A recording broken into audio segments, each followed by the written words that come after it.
Welcome back to Days of Our Lives, where no secret stays buried, no romance stays simple, and no Demera stays dead for long. The week of November 24 to 28 is one of those rare weeks where every storyline connects, every hint suddenly matters, and every character walks straight into a twist they never saw coming. This week delivers tension, revelations, and danger from every corner of Salem. Let's break down every storyline, with deep analysis, dramatic insight, and the clues that might change everything going forward. After weeks of subtle glances, quiet tension, and a spark they've both been pretending not to feel, Chad Demera and Belle Brady finally take the step they've been circling around. They agree to go on a date. Not a business dinner, not a forced conversation, a real date, something neither of them has allowed themselves to imagine in years. But this is Salem, and nothing is ever simple. Their match on Salem Singles was more than a quirky algorithm surprise. It was a mirror held up to both of them. For Belle, it reminded her how lonely she's been, how she's spent months navigating heartbreak, legal battles, and emotional exhaustion with no one to lean on. She wants connection, but she also wants safety, something the Demera name rarely offers. For Chad, the match cracked open a truth he didn't want to confront. He's been drifting. Struggling. Trying to recover from Kat's betrayal, while pretending he's fine for the sake of his children. This date is hope, but it's also a test. And the obstacles? They're bigger than either of them realize. Kat Green hasn't let go, not emotionally, not psychologically. Her jealousy, her unresolved feelings, her guilt, all of it will hover over Chad and Belle like a storm cloud ready to burst. And then there's Jennifer Horton, watching every step Chad makes, evaluating whether he's stable enough to keep the children in Salem. Belle is walking into a minefield. Chad is walking into a second chance he may not be ready for. And together, they're stepping into a night where one wrong move could unravel everything they've been trying to rebuild. From a narrative standpoint, this date isn't about romance, it's about identity. Belle wants a new chapter, a life that isn't defined by past mistakes. Chad wants freedom from the shadow of what happened with Kat. But both of them carry emotional scars, and the moment they sit across from each other, those scars will start to surface. Because in DOOL, a date isn't just dinner. It's a spotlight, a pressure cooker, a doorway that forces characters to reveal things they've been hiding, even from themselves. And this date? It's about to reveal more than either Belle or Chad ever expected. Even as Chad tries to move forward, another battle is waiting for him, a battle far more painful than any romantic complication. Jennifer Horton is still determined to take Thomas and Charlotte to Boston. She sees Boston as a clean slate, a place where the kids can start over, a life free from the emotional chaos that has surrounded Chad since Kat's involvement in the Demera mess. But for Chad, Jennifer's plan feels like punishment disguised as protection. He's already lost Abigail. He's already lost his sense of stability. The thought of losing his children too? It's the kind of fear that keeps him awake at night. This week, their conflict intensifies. Chad tries to show he's rebuilding, that he's grounded, focused, and capable of being the father they need.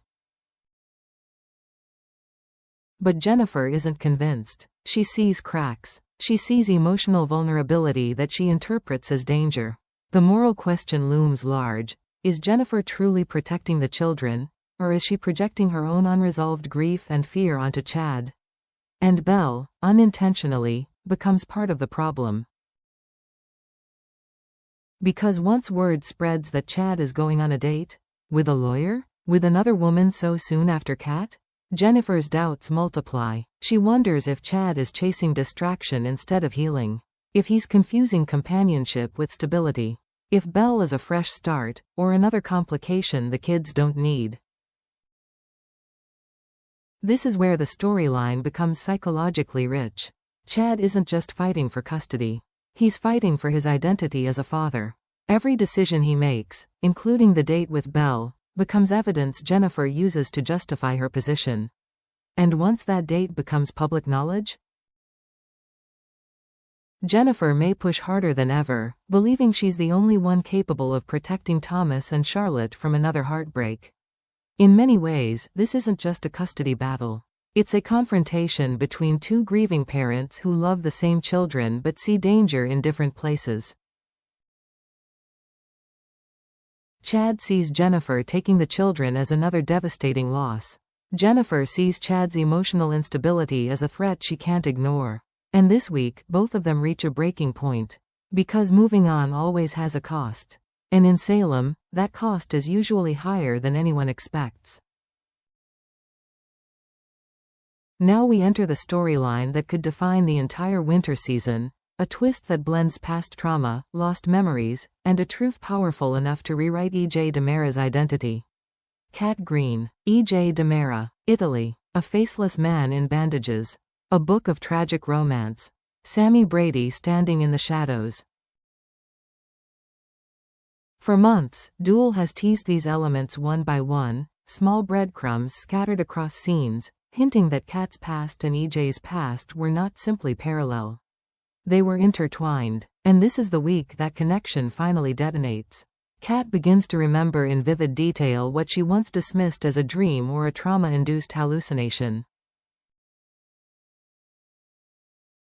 She recalls sitting beside a comatose man, a man whose face she could not see because the bandages covered everything, his eyes, his jawline, his identity itself. Every day, she read him Wuthering Heights, a story of obsession, longing, and love that refuses to die. She read not because she knew him, but because she felt compelled to. Drawn to him, connected to him without understanding why. And she wasn't alone. Sammy Brady was there, watching Cat, monitoring the room, ensuring no one else interfered. Sammy knew exactly who that man was. And she kept Cat in place like a guardian of a secret.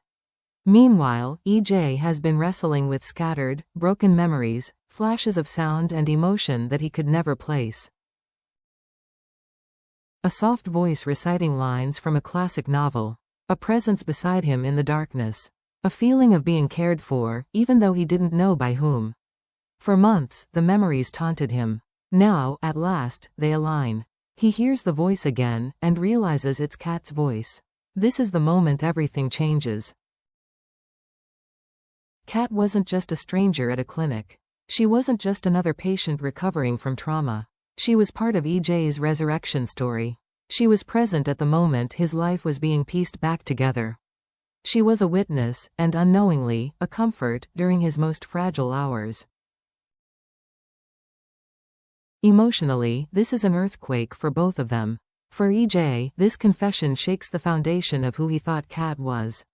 He realizes she has been far more entwined in his history than either of them realized, not by manipulation, not by planning, but by fate. It challenges his trust. It pokes holes in the narrative Sammy once crafted. And it forces him to confront a vulnerability he thought he'd buried long ago. For Cat, the confession is terrifying. She has spent weeks fighting fragmented memories, guilt, confusion, and the fear that the piece she was missing might destroy everything she's built with E.J. Now, her truth is out. And the emotional weight crashes in. Her connection to E.J. began long before Salem. She was there during his darkest hours, and now he must decide whether that makes her part of his salvation or part of a lie he never asked for. Analytically, this twist does two major things. 1. It elevates Cat into a central, emotionally crucial figure in E.J.'s story. No longer a side character. No longer a curiosity. She becomes a pillar, or a trigger, in E.J.'s identity arc. 2. It unlocks the next phase of the DiMera storyline. Because E.J. recovering these memories is not the end. It is the beginning. Behind this confession, something far darker looms. A connection to Italy, to bandages, to secret facilities, to the return of a name the DiMeras never escape, Stefano. And that brings us to the next part. Whispers, rumors, hints dropped in hallways and laboratories. For weeks, DOOL has been teasing the possibility that the DiMeras are once again playing with forces they should not control, the resurrection of Stefano DiMera. This week, those whispers harden into truth. In a hidden medical wing, a place where ethics do not exist, a mysterious crate is delivered. Large, heavy, cold, Gwen von Leuschner, acting far more suspicious than usual, helps transport it. Her nervous glances, her whispered instructions, her alliance with EJ. This isn't just another Demera shipment. This is the beginning of something historic and dangerous. Inside that crate may not be equipment, not supplies, not data. It may be a person. And one name keeps circling back like a storm: Dmitri von Leuschner. A character with deep ties to Gwen, ties to the Demeras, ties to old secrets. A man who vanished mysteriously, and who may now be the key to bringing Stefano back. The speculation intensifies. Is Dmitri being prepped to host Stefano's memories? Is he a vessel, a pawn, in a plan designed decades ago? Or is this entire setup a misdirection for an even bigger shock waiting behind the curtain? Analytically, one rule has always defined DOOL's approach to Stefano: they never repeat the resurrection the same way twice. So this version must include something new, a new vessel, a new twist in the memory transfer process, a new Demera civil war ignited by the return of the Phoenix.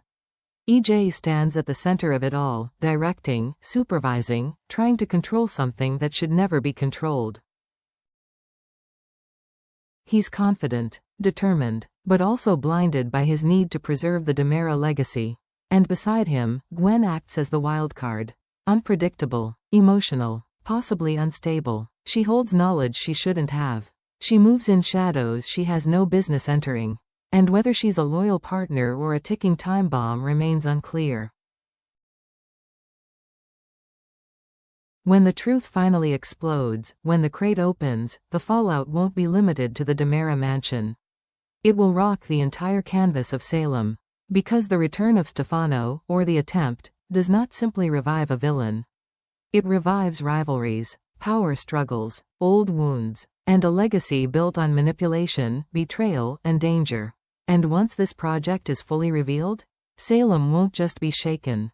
It will be changed forever.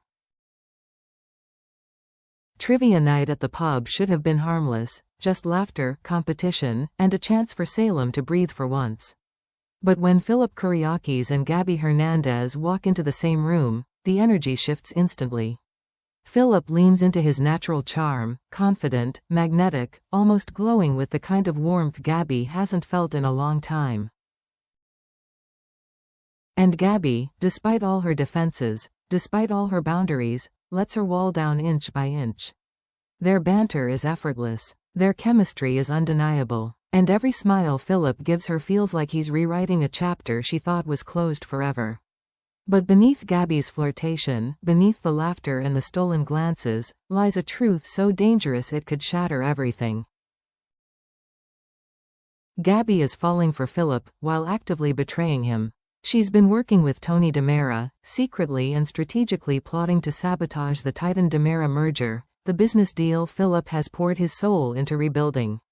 Every moment she spends with him is laced with guilt. Every time he laughs, every time he opens up, every time he trusts her. Gabby feels the knife twisting a little deeper. Because Philip is finally letting himself hope. He's letting himself feel something real again. He's lowering his guard, something he almost never does. And when Philip eventually discovers what Gabby has been hiding, it won't just be anger. It won't just be heartbreak. It will be devastation. This storyline isn't about romance. It's about trust versus ambition, emotion versus manipulation, love versus loyalty. Philip is unknowingly investing in a future that Gabby is secretly preparing to destroy. And the tragedy is, she never intended to fall for him. She never intended to get attached. But she did. Which means when the truth finally comes out, and it will come out, Gabby won't just break a deal. She'll break Philip's heart, and possibly her own. While chaos spreads through Salem, one couple manages to find a moment of peace: Steve Johnson and Kayla Brady. Their scenes this week feel warm, intimate, almost nostalgic. A quiet romantic interlude that reminds viewers why they're one of DOOL's most enduring couples. But their calm is deceptive. Because while Steve and Kayla enjoy their quiet moment, a threat is slowly tightening its grip around Stephanie Johnson, a threat neither of them sees coming. Everywhere Stephanie goes, the presence is there, watching, waiting, studying her routines, learning her vulnerabilities. Her boyfriend Alex Kyriakis is being shadowed. Her movements are being monitored. And someone clever, someone patient, is planning something dark. Most people believe the stalker is Jeremy Horton. But this is DOOL. If the story makes the suspect obvious, it's because that suspect isn't the real one. Meaning the true stalker may be someone we're completely overlooking. The danger escalates dramatically because of Stephanie's upcoming book tour, public appearances.